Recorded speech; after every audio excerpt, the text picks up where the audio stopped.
Do you think 2026 is just a random number? Think again.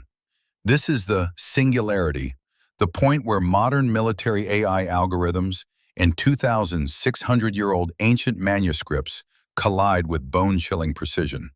What you're about to hear isn't some historical theory. It's an intelligence briefing programmed millennia ago regarding the fate of Iran and every single one of us. Stay until the end, because I'm revealing a restoration code that very few dare to touch. This battle isn't just happening on military maps. It is being played out on the divine chessboard. History is not a collection of random coincidences. It is a calculated, inevitable sequence. We look at the headlines today and we see chaos. We see world leaders shouting, missiles flying, and nations trembling in fear. But what if I told you that none of this is an accident? What if every move made by a superpower today is simply the execution of a command code written over 2.5 millennia ago? You see, we are not just watching the news, we are watching a program play, a divine drama where the actors think they are in control, but they are actually moving exactly as the script demands. The great nations of our time, the United States, Israel, and Iran, are not just political entities. On the scale of eternity, they are pawns on a divine chessboard. Most people look at the Middle East and see a geopolitical struggle for oil or territory. But we must look deeper. We must look at the source code. Centuries ago, prophets like Jeremiah and Daniel were given a high-resolution vision of our current reality. They didn't see tanks, they saw iron beasts. They didn't see ballistic missiles, they saw the breaking of the ancient bow. They were recording an intelligence briefing for a generation that wouldn't be born for another 2,000 years. That generation is us. But why now? Why does everything feel like it's accelerating toward a breaking point?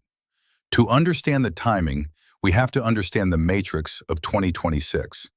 In the world of prophecy, the number 7 is never just a digit. It is a signature. It is the heartbeat of history.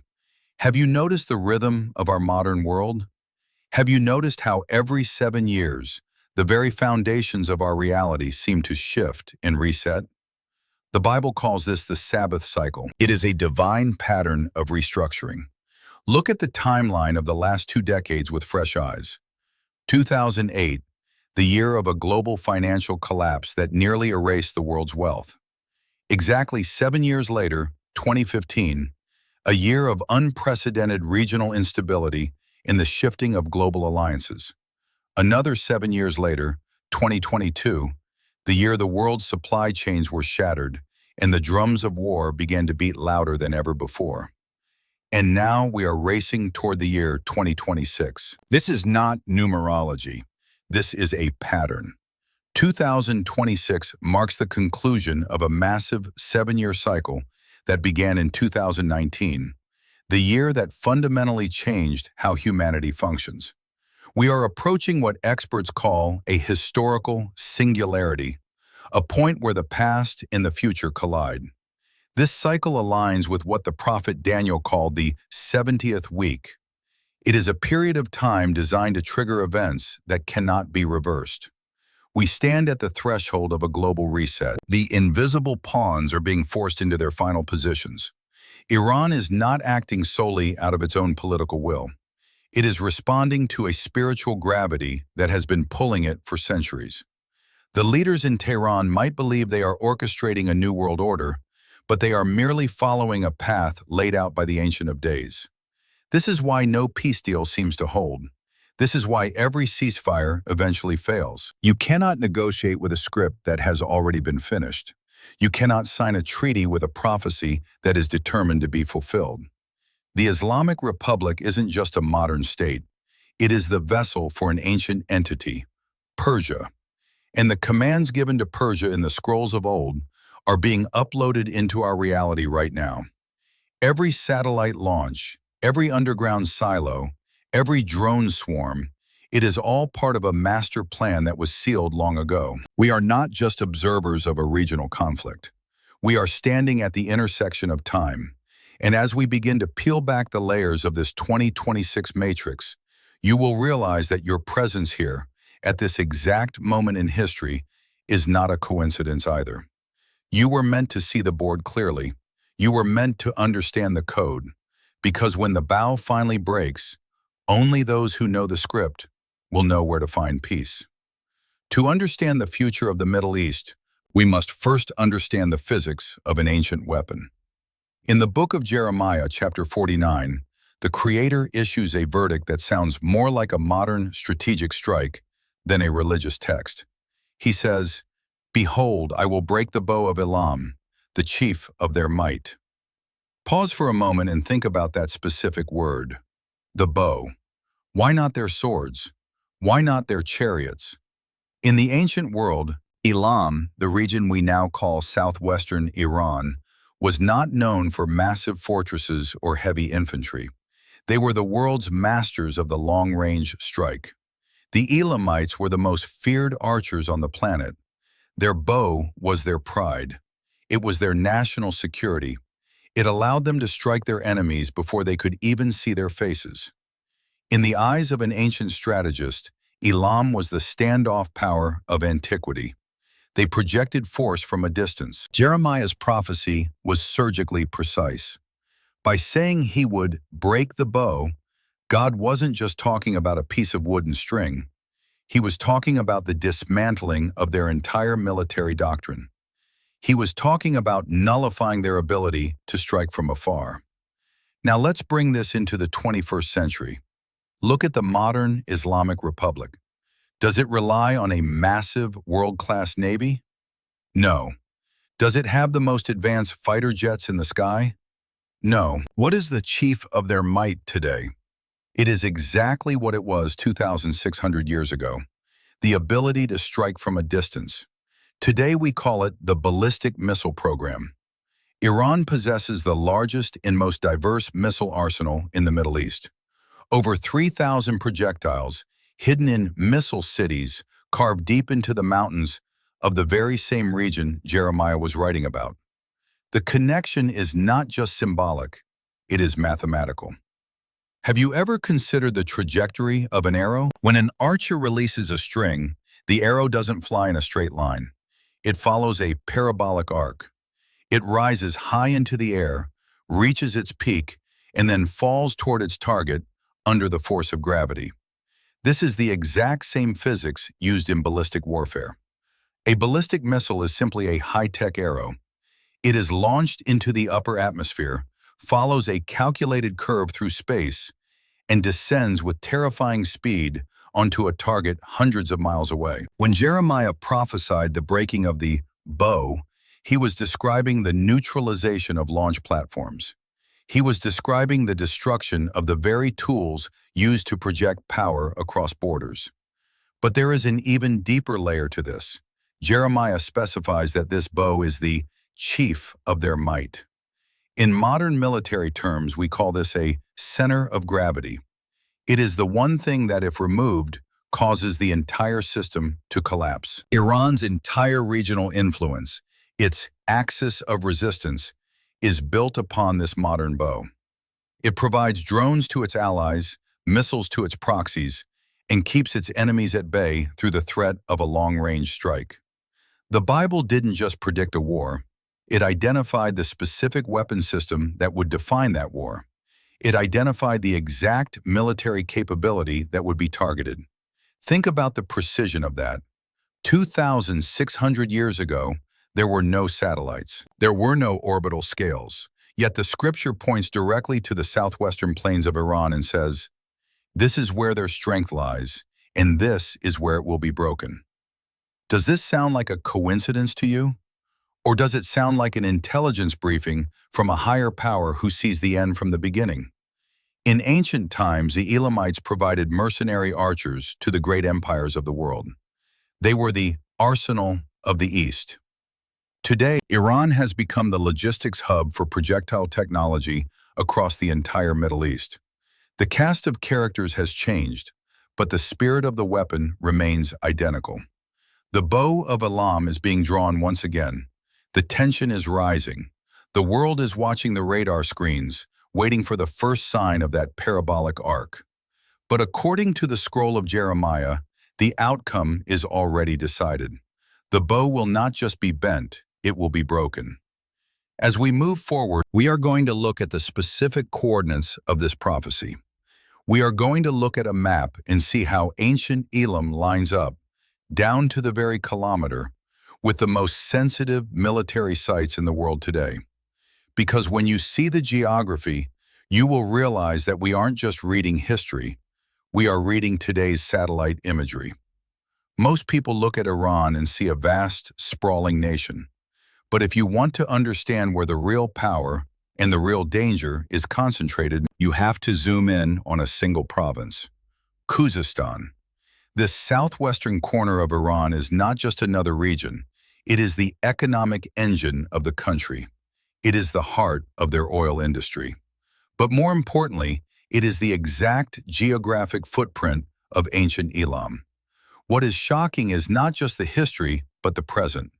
The Islamic Republic has built its most critical, high-stakes infrastructure right here. The Bushehr nuclear reactor? It is here. The primary underground missile silos, the ones that house the modern bow we just discussed, are buried deep beneath this very soil. This is not a coincidence of geography. It is a prophetic alignment. But there is a detail that modern military analysts completely miss. A detail hidden in plain sight, etched into the very names of the land. Let's look at the city of Abadan. It is one of the most important oil refining hubs in the world. Day and night, giant gas flares burn, sending pillars of fire and thick black smoke into the atmosphere. From a satellite view, the region looks like a landscape of perpetual fire.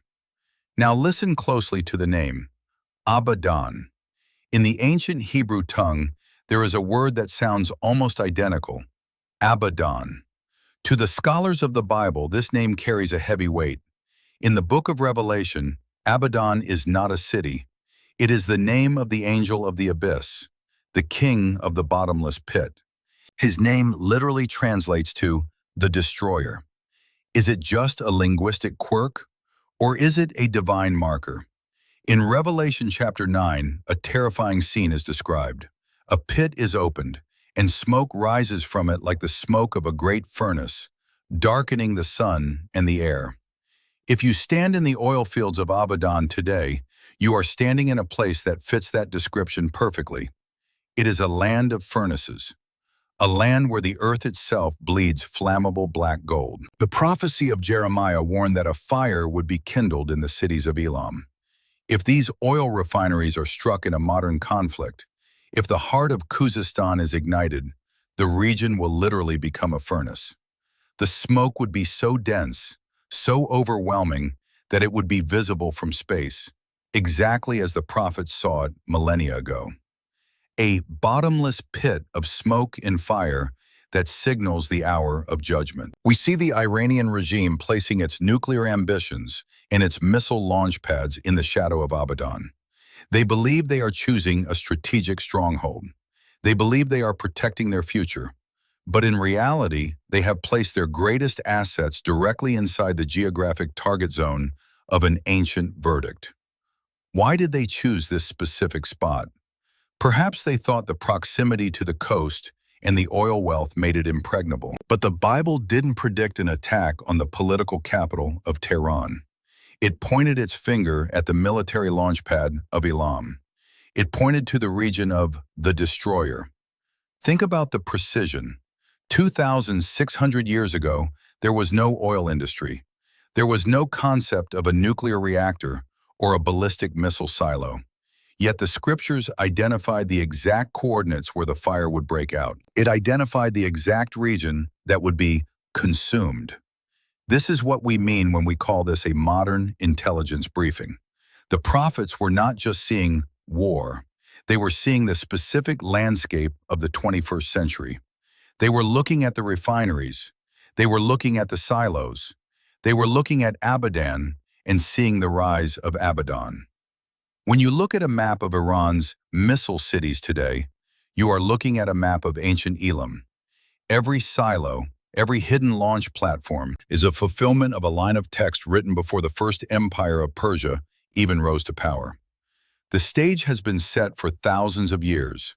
The names have been carved into the dirt. But the story of this land is not just about fire and destruction. It is about a spiritual struggle that transcends borders.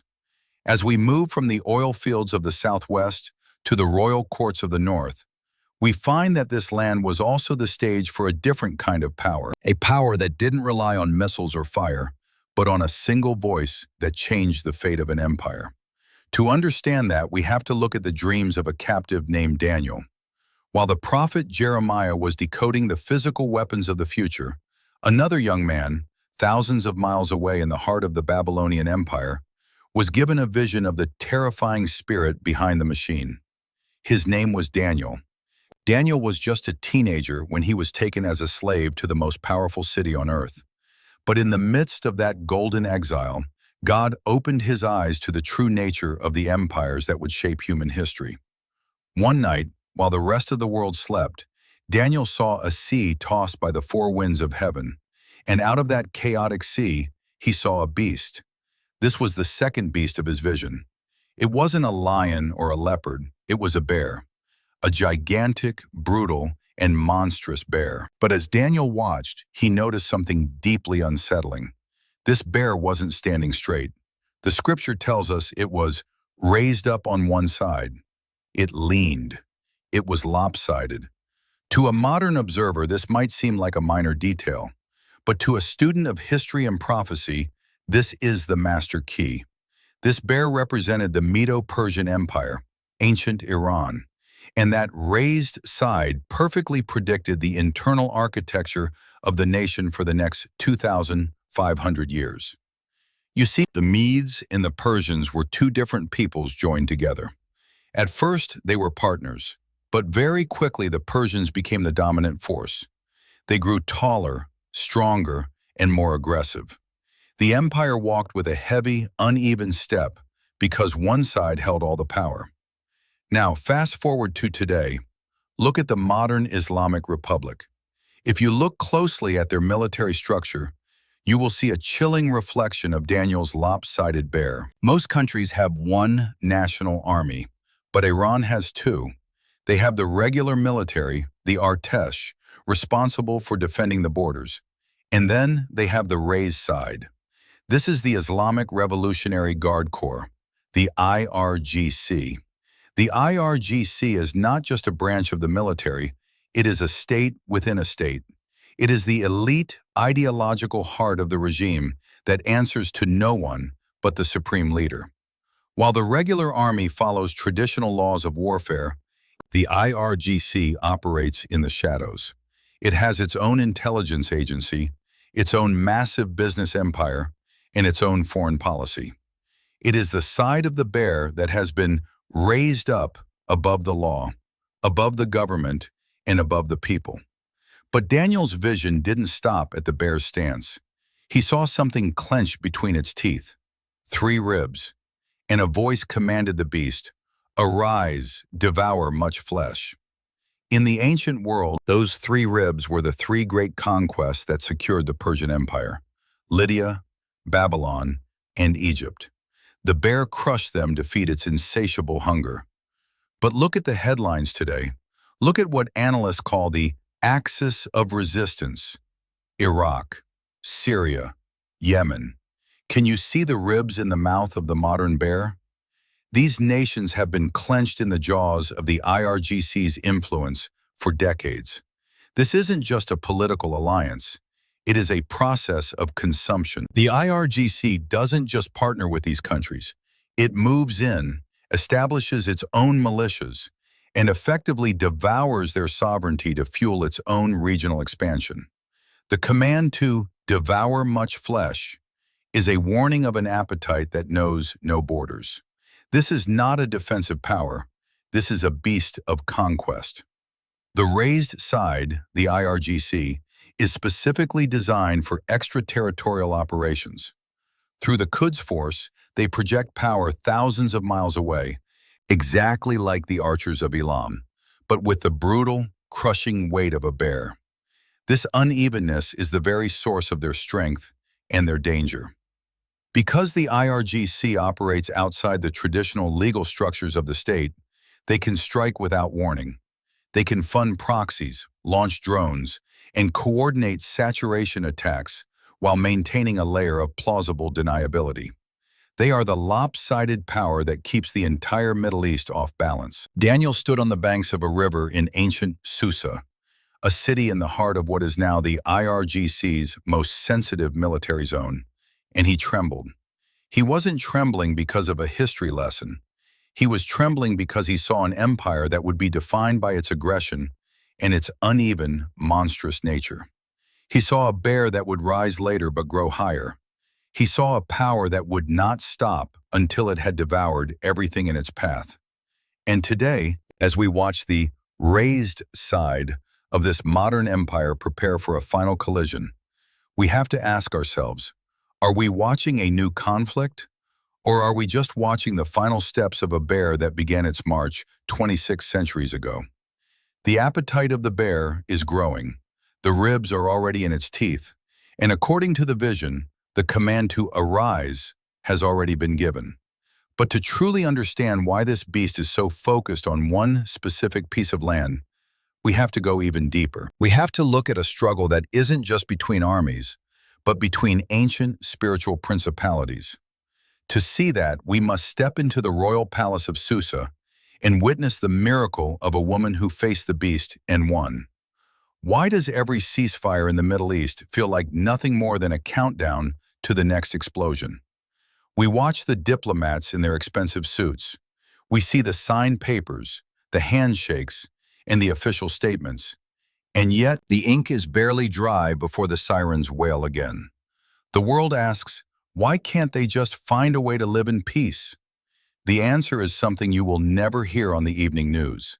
It is something the political analysts in Washington and London are completely blind to.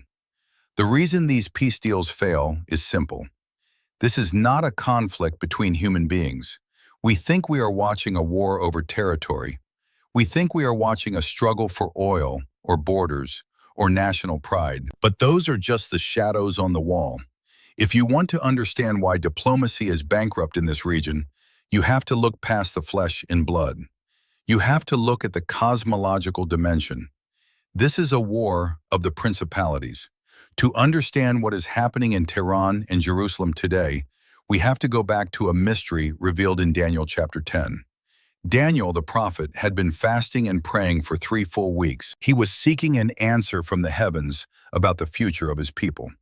But for 21 days, there was only silence. When the angelic messenger finally broke through the veil and appeared to Daniel, he offered an explanation that should freeze the blood of every modern statesman. He said, "The prince of the kingdom of Persia withstood me 21 days." Think about that for a second. This prince was not a human king. King Cyrus was on the throne at the time, but no human king, no matter how powerful, has the ability to stop a celestial messenger for 3 weeks. This was a principality, a territorial spirit of immense and ancient power that ruled over the region of Persia from the unseen realm. This revelation pulls back the curtain on the true nature of geopolitics. It tells us that nations are not just groups of people living within borders. They are spiritual leadership zones. Every great power on this earth has a spiritual architect behind it, and the Prince of Persia that Daniel encountered is an entity that does not die, does not tire, and does not change its agenda. This is the cosmic principality of Iran, and this is why diplomacy always fails. When you see a world leader make a decision that seems illogical or self-destructive to the Western mind, you aren't watching human error. You are watching a puppet move. These leaders are under the influence of ancient rulers who have been playing a long game for thousands of years. You cannot negotiate with a fallen angel. You cannot sign a peace treaty with a principality that is fundamentally committed to the destruction of its neighbor. This is why every ceasefire is eventually broken. This is why every treaty is eventually torn up. You are trying to use human words to solve a cosmological problem. It is like trying to put out a forest fire with a glass of water. If there is a prince of Persia, the scripture tells us there is also a guardian over Israel. Daniel 10 mentions Michael, your prince. The real war is happening there, in the high places, in the dimension of the spirit.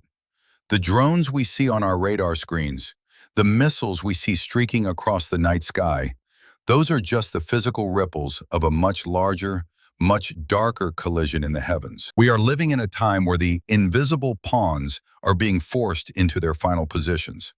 As we approach the singularity of 2026, these cosmic entities are no longer content to stay in the shadows. The diplomatic masks are coming off.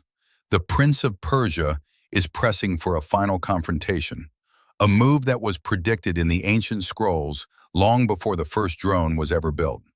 This is not a conspiracy theory.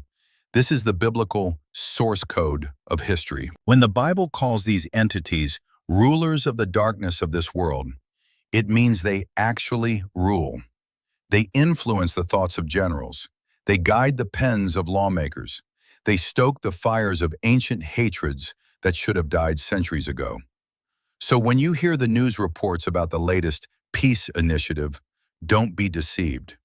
Peace in the Middle East isn't waiting for the right politician or the right border map. It is waiting for the resolution of a cosmic battle that began before recorded history. But here is the most shocking part. Even though these principalities are incredibly powerful, they are not all-powerful. They have a weakness. And that weakness was discovered by a young woman who found herself trapped in the very heart of the Prince of Persia's domain. She didn't use an army, and she didn't use a missile. She used a different kind of infiltration. To understand how the raised side of the bear can be stopped, we have to look at the royal court of Susa. We have to look at the story of Esther, because in her journey, we find the exact counter code for the darkness we see rising today. To find the counter code to the raised bear and the cosmic principalities, we must return to the very ground where the drones are launched today. Susa. In the heart of modern-day Khuzestan, the same province housing Iran's most sensitive missile bases, lies the ancient capital of Susa. This is the stage for the Book of Esther. But don't be mistaken, this is not a fairy tale. This is a masterclass in high-stakes intelligence and divine infiltration. The story begins with a void. Queen Vashti is banished, and the Persian king Xerxes, the most powerful man on earth, begins a search for a new queen. Enter Hadassah, a Jewish orphan. Under the guidance of her cousin Mordecai, she enters the palace with a specific mission: hide your identity.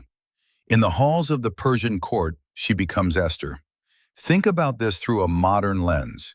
Esther was a hidden asset. She was a sleeper cell for the divine plan, placed in the highest office of a foreign power without anyone knowing her true origins. She moved through the corridors of Susa with grace, but her existence was a strategic paradox. She was the infiltration that the Prince of Persia never saw coming. But while Esther blossomed in the palace, a shadow was growing in the war room. A man named Haman, a descendant of the Amalekites, the ancient bloodline sworn to destroy the people of God, rose to become the king's right hand. Haman is the ideological blueprint for the rhetoric we hear today. When we hear the chants echoing in the squares of Tehran, when we see the decrees calling for the total erasure of a nation, we are hearing the echo of Haman's voice. He didn't just want a war, he wanted a genocide. He persuaded the king that there was a certain people whose laws were different, who were a threat to the empire's unity. Sound familiar? This is the same language used by radical factions today to justify the modern bow pointed at Israel. Haman used the king's signet ring to seal a death edict. According to the law of the Medes and Persians, once a decree was signed, it could never be revoked, not even by the king himself. The machinery of destruction was set in motion. A date was fixed.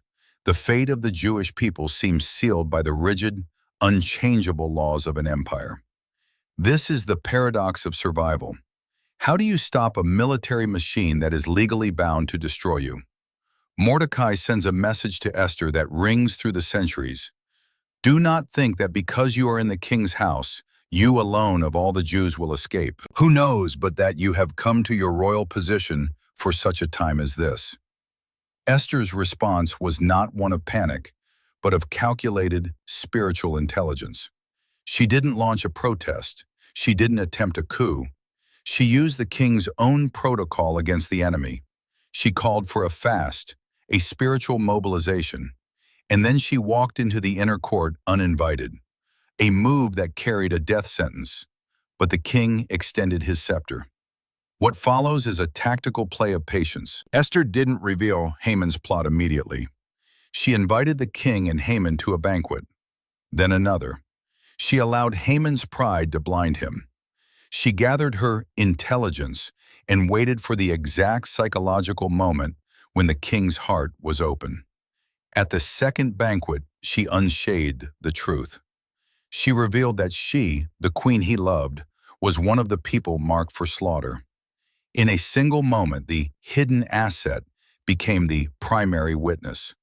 The king's fury turned on Haman. The very gallows Haman had built for Mordecai became the instrument of his own execution. But here is the most fascinating part of the paradox. The original decree to destroy the Jews still existed. It couldn't be deleted. So a second decree was issued. The Jews were given the right to defend themselves. The empire that was supposed to be their graveyard became their shield. Susa, the center of the Persian war machine, became the place where the miracle of Purim was born. The very province where Iran now coordinates its modern bow is the same ground where a single woman broke the spirit of Haman. This is the lesson of Esther for 2026. It tells us that even when the laws of men seem unchangeable, even when the raised bear seems unstoppable, there is always a countercode. There is always a way for the favor of God to flip the script. The struggle in Iran today is the same struggle that took place in the palace of Susa. It is the spirit of Haman versus the way of Esther. And as we look at the rising tensions, we have to realize that Persia has always played this dual role. It has been both the greatest threat and the greatest protector. But who were the people who kept this knowledge alive? Who were the ones who watched the stars and the scrolls to ensure the world didn't miss the next move on the board? To find them, we have to look at a group of Persian scholars who did the impossible. They recognized the King of Kings before his own people did. We have to look at the Magi. When we think of the birth of the Messiah, we think of Bethlehem. We think of a silent night and a humble manger. But there is a geopolitical twist in this sacred story that most people completely miss. While the scholars in Jerusalem remained silent, and while King Herod sat in a palace of paranoia, a group of high-ranking officials were crossing deserts to find a child.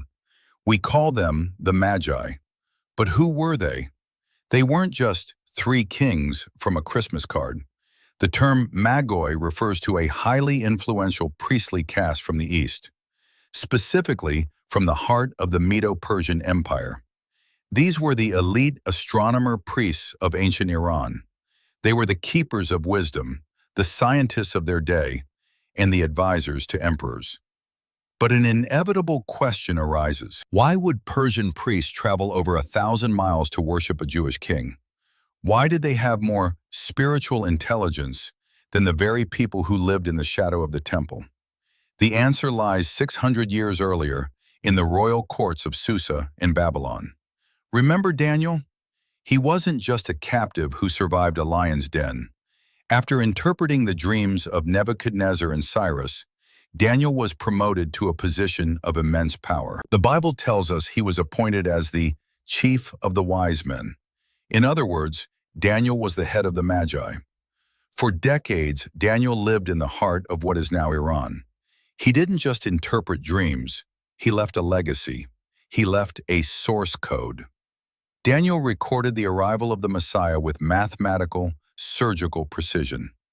In Daniel chapter 9, he laid out a timeline, the famous 70 weeks prophecy. He calculated the exact number of years from the decree to rebuild Jerusalem until the appearing of the Anointed One.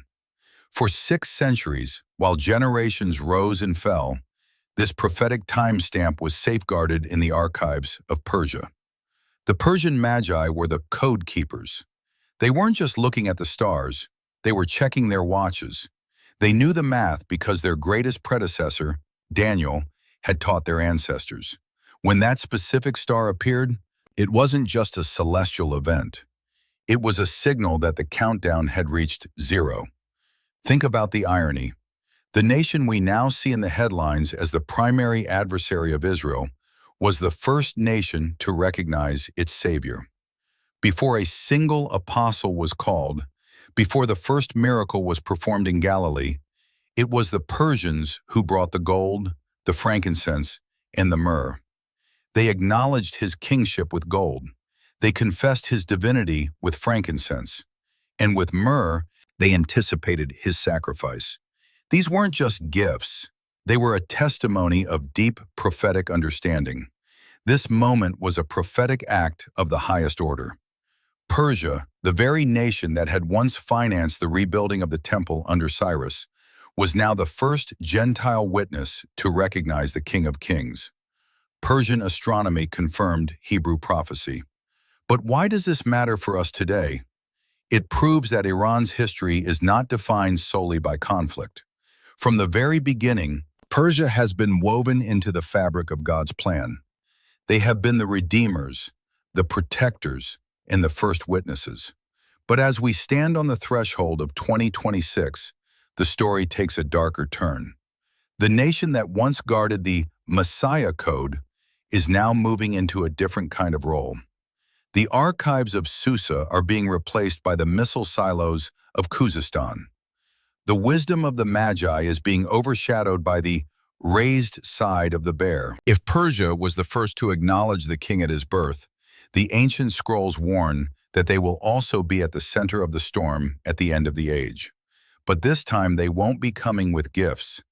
They will be coming as part of a coalition that defies human logic.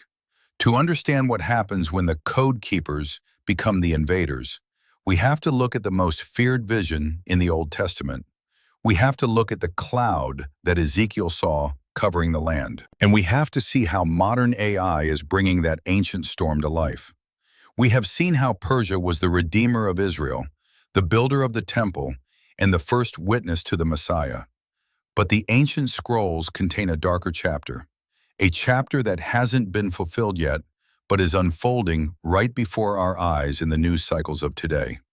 To find it, we must look at the most feared vision in the Old Testament, the war of Gog and Magog. Over 2,600 years ago, the prophet Ezekiel was given a glimpse into a final coalition of nations that would rise against a restored Israel.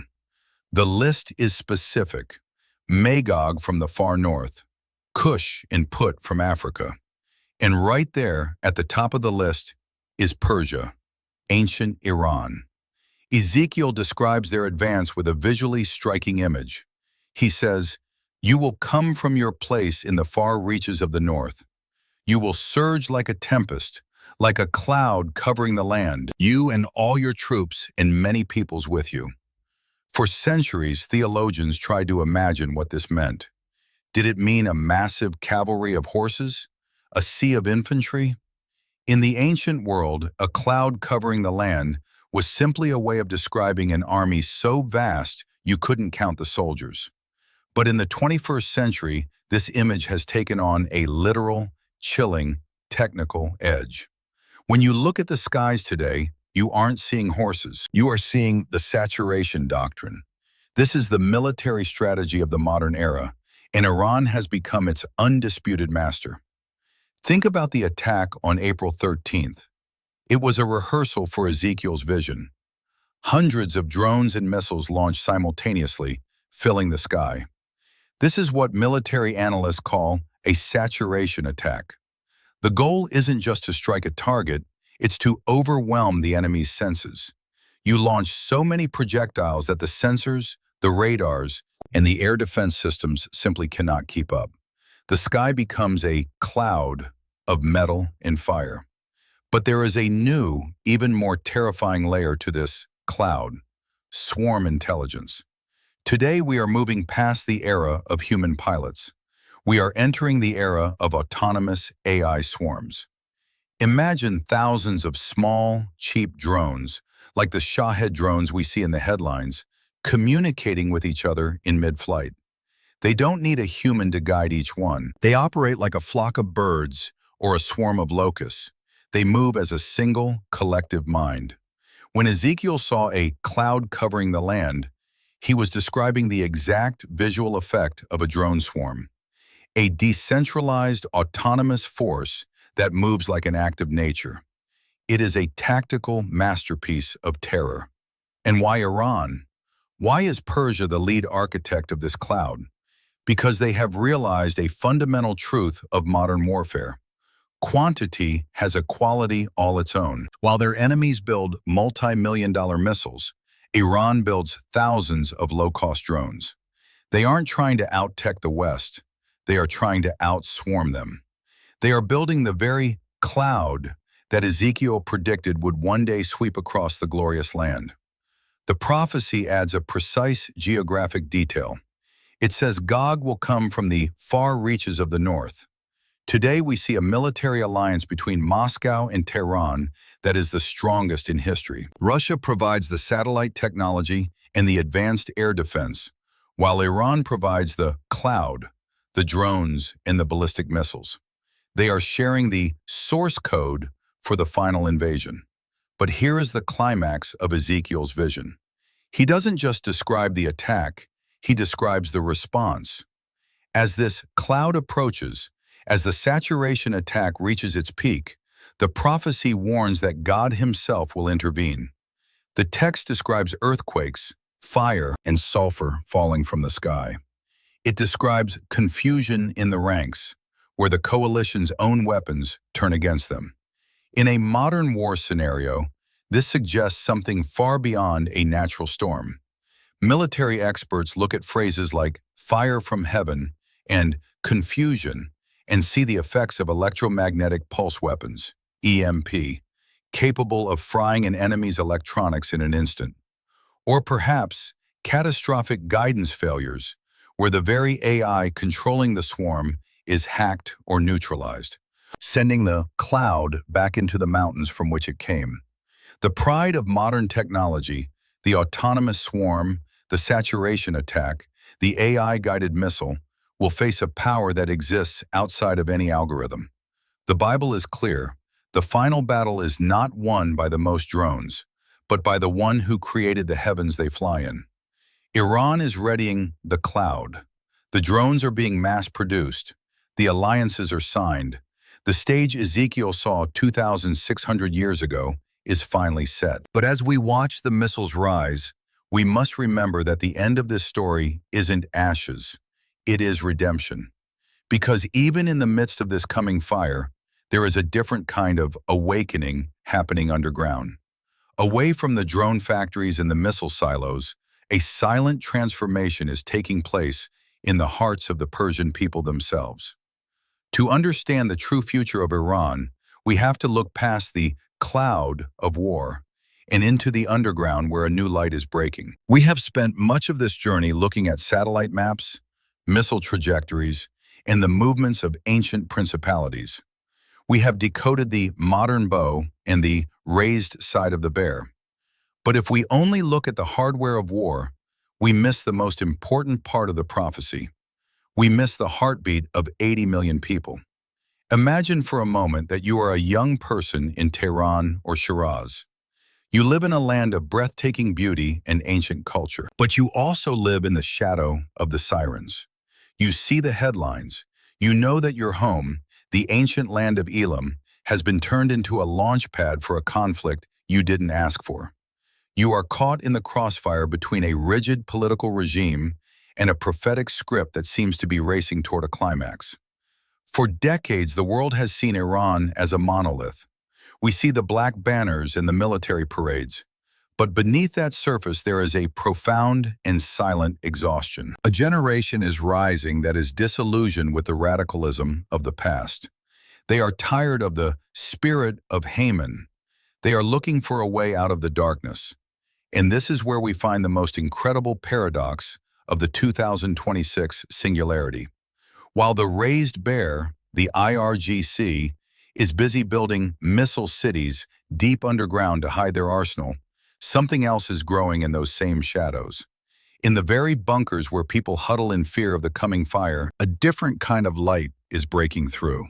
Did you know that right now, in the heart of the Islamic Republic, the fastest growing Christian movement in the entire world is taking place? This is not happening in grand cathedrals. There are no steeples in Susa or crosses on the skylines of Abadan. This is a silent awakening. It is happening in secret living rooms. It is happening through encrypted messages. It is happening in the forgotten bunkers. The harder the authorities squeeze, the faster the spirit of the people expands. It is a spiritual law. Pressure creates diamonds. While the regime prepares for a war of clouds and saturation attacks, millions of Iranians are discovering a new identity. They are no longer seeing themselves as pawns of a radical ideology. They are seeing themselves as the descendants of Cyrus, the ones destined for restoration. We hear reports that are almost impossible to believe, yet they are consistent. Thousands of people across Iran are reporting the same thing: visions and dreams of a man in white. In the midst of their despair, in the hour of their greatest fear, they are being met by a presence that speaks of peace, not missiles. They are being told that their nation is not forgotten. This is the fulfillment of a nearly forgotten line in the prophecy of Jeremiah. Remember the judgment on the bow of Elam? It was devastating. It spoke of fire and dispersion. But listen to the very last sentence of that prophecy. But it shall come to pass in the latter days that I will bring back the captives of Elam, says the Lord. This is the restoration code. The Bible warns that the political and military leadership of Iran, the king and the princes, will face a reckoning for defying the heavens. The bow will be broken, but the people, the inhabitants of the land of Elam, they are promised a special place in the divine plan. God's heart for Iran is not one of destruction, but of reclamation. The nation that once financed the rebuilding of the temple, the nation that sent the Magi to recognize the Messiah, is being called back to its original purpose. Think about the timing. Just as we approach this singularity of 2026, just as the military tension reaches its peak, the spiritual awakening is also reaching its peak. It is as if two different clouds are covering the land at the same time, a cloud of war and a cloud of grace. The people of Iran are being prepared. They are being refined in the furnace. They are being moved into position for the final chapter. When the fire finally falls and the bow is shattered, there will be a remnant in that land that knows exactly who the King of Kings is. So when you see the news reports of drone swarms and nuclear threats, don't just see a beast. See the 80 million souls caught in its teeth. See the fathers and mothers in Khuzestan who are praying for a future that doesn't end in ashes. The raised bear is preparing for a conquest of flesh and blood, but a silent army is preparing for a conquest of the heart. The echoes from the forgotten bunkers are growing louder, and as the world watches the radar screens for the next missile launch, the heavens are watching the secret rooms for the next prayer. The final battle for Persia is not just happening in the air, it is happening in the silence. And the outcome of that battle is what will ultimately define the world after 2026. Because according to the ancient scrolls, the story of Elam doesn't end in the abyss. It ends in a homecoming. As we reach the final stage of this journey, we have to ask the ultimate question: where do we go from here? If the script is already written, what is our role? How do we live on the edge of the singularity? To find the answer, we must look at the final restoration and the choice that lies before every one of us. We have journeyed across thousands of years of history and across the most volatile geographic coordinates on our planet today. We have decoded the modern bow hidden in the silos of Khuzestan. We have unmasked the raised bear of the IRGC. We have peered through the cloud of AI-driven saturation attacks, and glimpse the cosmic principalities that pull the strings of world leaders. By now, you should realize one thing. The headlines you see on your screen are not random. They are the physical manifestation of an ancient, finished script. But as we stand at the edge of the 2026 singularity, we must ask the most important question of all. Is the story of Iran, the story of ancient Persia, destined to end in a crater of fire? Is the restoration code we discovered in the underground of the spirit enough to overwrite the judgment code etched into the military maps? The answer is found in the very nature of the one who wrote the book. Iran has always held a unique, strategic coordinate in the heart of the Creator. This is a nation that has been both the greatest adversary and the greatest ally of the divine plan. It was Elam that first struck at the people of God, yet it was Persia that financed the rebuilding of the temple. It was the prince of Persia that withstood the heavenly messenger, yet it was the Persian magi who were the first to kneel before the newborn king. This duality defines the hour we are living in. The prophecy of Jeremiah is surgically clear about the fate of the king and the princes. The structures of power that defy the heavens, the radical ideologies that use the modern bow to threaten the glorious land, they have a fixed expiration date. Their dominion has already been revoked in the courts of the Ancient of Days. The bear will be humbled. The bow will be broken. But the people, the 80 million souls who carry the DNA of Cyrus and Esther, their story does not end in the abyss. The restoration code is absolute. God has promised to bring back the captives of Elam. He has promised to set his throne in that land. This means that after the fire of judgment has consumed the raised side of the beast, a new Iran will emerge. A Persia that no longer exports terror, but exports the very wisdom and grace it was originally designed to carry. We are watching a divine refining process. The furnace of Khuzestan is not just for the production of oil and missiles. It is for the refining of hearts. As we approach the year 2026, the veil between history and prophecy is becoming paper thin. The singularity is not just a technological concept. It is a spiritual threshold. We are entering a window of time where the invisible pawns must choose their side. The alliances are forming. Russia, Iran, the far reaches of the north, they are moving into their predicted positions with chilling precision. But you are not a pawn. You were not meant to watch this video simply to be entertained or even to be informed. You were meant to be awakened. If the script for the nations is already written, then what is your role in this drama? In a world that is obsessed with saturation tactics and military AI, the most powerful move you can make is to align your heart with the author of the source code. Prophecy is not a cage, it is a map. It is given so that when the cloud covers the land, you will not be among those who are dismayed before their enemies. It is given so that you can see the light of the restoration even while the sirens are wailing. The year 2026 is approaching. The Prince of Persia is making his final play. The modern bow is being drawn to its breaking point. But remember the lesson of Susa. One voice, one prayer, one person standing in their royal position can flip the script of an entire empire. Where do you stand in this story? Are you watching the radar screens of fear? Or are you watching the horizon of hope? I want to hear from you. Tell us in the comments what country you are watching from and how you see these prophecies unfolding in your part of the world. Are you seeing the signs of the 2026 singularity? If this deep dive has opened your eyes, share it with someone who needs to see the board clearly. We live in an age of deception, and understanding the source code matters more than ever. Scripture is being fulfilled before our very eyes. The bow of Elam is breaking, but the restoration of Persia is near. Stay vigilant, stay in the Word, and remember, no power on this earth can prevail against the favor of the one who holds the stars. Blessings to you as we face the dawn of the new age together.